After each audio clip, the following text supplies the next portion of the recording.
So, what is the best diet for everyone? I know there's a lot of diets out there, and well, pretty much anyone who believes in them is going to say this is the best diet for everyone. The carnivore diet, vegan, vegetarian, keto, paleo. There's so many options, it could be really confusing. Am I right? But in truth, there is no perfect diet for everyone. It is highly individualized. What works for me may not work for you, and so on and so on. So, intuitive eating, intuitive dieting is the best way for everyone. And what does intuitive eating and dieting really mean? I've heard a lot of people make fun of it before, like, oh, well, my intuition says I should be eating donuts. I feel like donuts, so I'm going to go grab some donuts and eat those all day. So intuitive eating, that's stupid. It doesn't make any sense. Well, that's not how it actually works. Intuitive eating and dieting, it means really having an awareness and really listening to your body. And this may take a little bit of time and practice, but when you get really good at tuning into your body, then you will know exactly what you need. Have you ever had a craving for something like, oh, I don't know, a big, fresh, green salad? And you're like, I don't know why, but I'm just really craving this salad. That's all I can think about are these greens and vegetables. That's your body communicating to you that you need to eat those. You maybe perhaps have been eating too much protein and not enough greens and vegetables. So your body will start to crave those nutrients and everything, that you crave, there's a reason for it. Now, I'm not talking about donuts and sweets and sugars. If you're craving all that stuff, it's probably because you're consuming a lot of them and your body wants that sugar, that quick fix. But intuitive eating and dieting is really doing what's best for your body on a daily basis, paying attention to when you're hungry, when you need to eat, if you've had enough water, what sort of nutrients your body needs, and minerals, how much protein it needs. All of these things are just so important to pay attention to.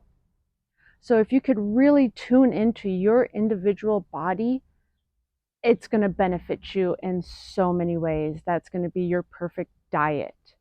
And when you eat something, pay attention to how it makes you feel afterwards. If you go and have, like, for example, a big burger and it tastes really good at the time, so you eat it, but afterwards your stomach hurts, you feel tired and like sluggish, and you just don't feel right, pay attention to that. So the next time you want that big juicy burger, maybe you think, you know what, maybe I shouldn't eat that because my body didn't react well to it. Or if you eat something and you get a little rash afterwards, you just feel fatigue, you feel sluggish, all of these things are important to pay attention to. Keep a food journal if you need to, so you can remember. And then, of course, pay attention to the things that make you feel great. I have all sorts of really good drinks, like by Organifi, Four Sigmatic. I love their protein drinks and different sort of um, green green shakes and everything. I drink those and I feel incredible afterwards. I feel energized. I feel great. I feel amazing. I pay attention to that.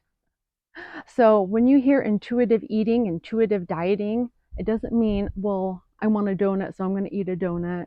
Not that sort of thing. It means really tuning into your body, your individual needs, because we're all unique and no one diet works for everyone.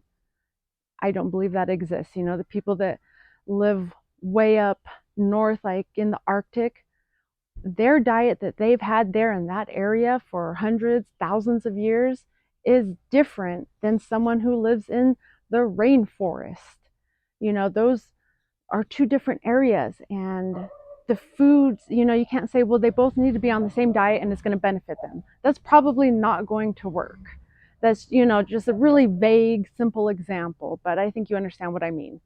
The other day, I was uptown waiting for an appointment, and a man walked in, and he was very opinionated. And where I live is a ranching community, a lot of ranchers here. And this man said, announced to the whole room that what we were doing to the cows in this area was terrible and everyone should be a vegan and a vegetarian. And then that triggered a lot of people, and they replied back to him, no, what you're doing is wrong. And there's this big argument, this big fight. I just sat back. I didn't say anything because I don't want to get into it with people. I don't think that's right. I don't want that conflict.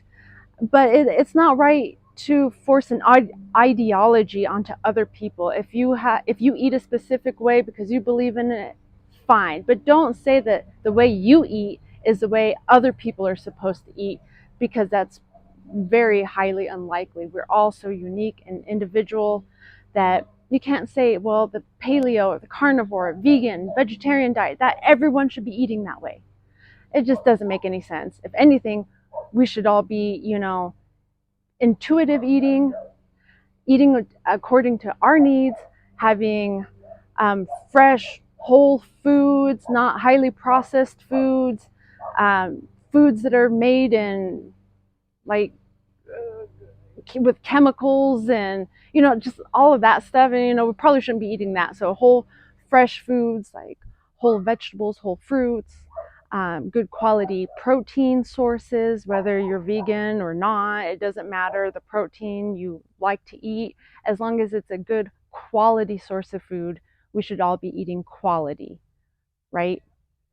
So please take this with you and tune into your body. It helps, it really does. Thank you for watching. And don't forget to subscribe, like, and share my channel, Consciously Connected with me, Kay. I'm an integrative nutrition health coach, and I will be seeing you soon.